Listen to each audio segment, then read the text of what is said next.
Let me ask you a question. What is the one attribute that genuinely terrifies every single footballer on the planet? Is it strength? Is it technique? No, it's pace. There is nothing scarier for a defender than seeing a winger knock the ball 10 yards past you and just knowing, you can't catch them.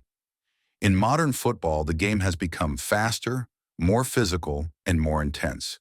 If you look at the top teams in the world right now, they are obsessed with speed. But why? Today, we are going to break down exactly how pace improves a footballer. We're going to look at why central defenders need it to save the day, why wingbacks can't live without it, and why, interestingly enough, midfielders might not need it as much as you think. If you want to understand the cheat code of football, stick around. Let's get into it. Let's start at the back. Historically, center backs were just big, strong guys who won headers. But in 2025, if you are slow, you are a liability. The first massive benefit of speed for a center back is recovery. Modern teams play a high line. They squeeze the pitch to press the opponent. But the danger of a high line is the massive space behind the defenders. If a striker breaks that offside trap, a slow defender is dead. But a fast center back, they act as an insurance policy. Think about Mickey van de Ven or William Saliba.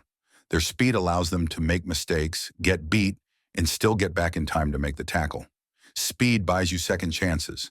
But it's not just about defending. Pace helps a center back charge the attack. When a center back has explosive speed, they can drive into the midfield with the ball. This disrupts the opponent's defensive shape. If a defender sprints 30 yards up the pitch, a midfielder has to leave their position to stop him. That movement creates space for your teammates. So for a CB, speed isn't just a shield, it's a sword. Now let's move wide. The wingbacks and fullbacks. If you are playing here, speed isn't a luxury, it is a requirement. The wingback is the only position on the pitch where you are expected to be in two places at once. You need to be attacking your opponent and defending your own box, sometimes within the same minute. Offensively, pace allows for the overlap. If your winger cuts inside, the wingback needs to sprint around the outside to create a 2 versus 1 situation. If you are slow, you arrive late, the passing lane is closed, and the attack dies. Defensively, you are usually up against the fastest players on the pitch, the opposition wingers. If you can't match their stride, you are going to spend 90 minutes fouling them or watching the back of their jersey. For wingbacks, pace equals survival.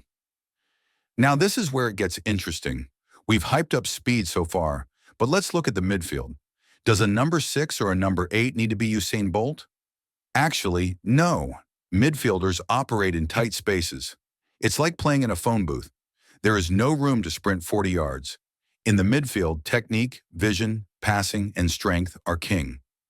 Think about legends like Busquets, Cruz, or Rodri. None of them are fast. In fact, some are quite slow, but their brain is fast. They scan the field, they protect the ball with their body strength, and they let the ball do the running. As the saying goes, no player is faster than the ball. In the middle of the park, if you can pass perfectly and shield the ball, you don't need to outrun anyone. You just need to outthink them. Finally, we get to the glory hunters, the strikers and wingers. For these guys, pace is a psychological weapon. When a winger has blistering speed, it forces the entire opposition defense to drop deep. They are terrified of the ball in behind. For a winger, speed creates isolation. If a defender knows you can burn him on the outside, he gives you 2 yards of space to prevent the sprint. That space, that gives you time to shoot or cross. For a striker, it's about that split-second burst. You don't need to run 100 meters. You just need to be faster than the defender for the first 5 meters to get to the cross first. Speed turns half chances into goals. So there you have it. Speed allows defenders to recover, fullbacks to dominate the flank, and attackers to terrify the opposition. But in the midfield, keep your technique sharp and your head up. Football is a game of attributes, and while speed kills, it's how you use it that makes you world-class. Which player do you think is the fastest in the world right now? Is it Mbappe, Davies, or someone else? Let me know in the comments below. If you enjoyed my video, hit that like button and subscribe for more football contents. I'll catch you in the next one.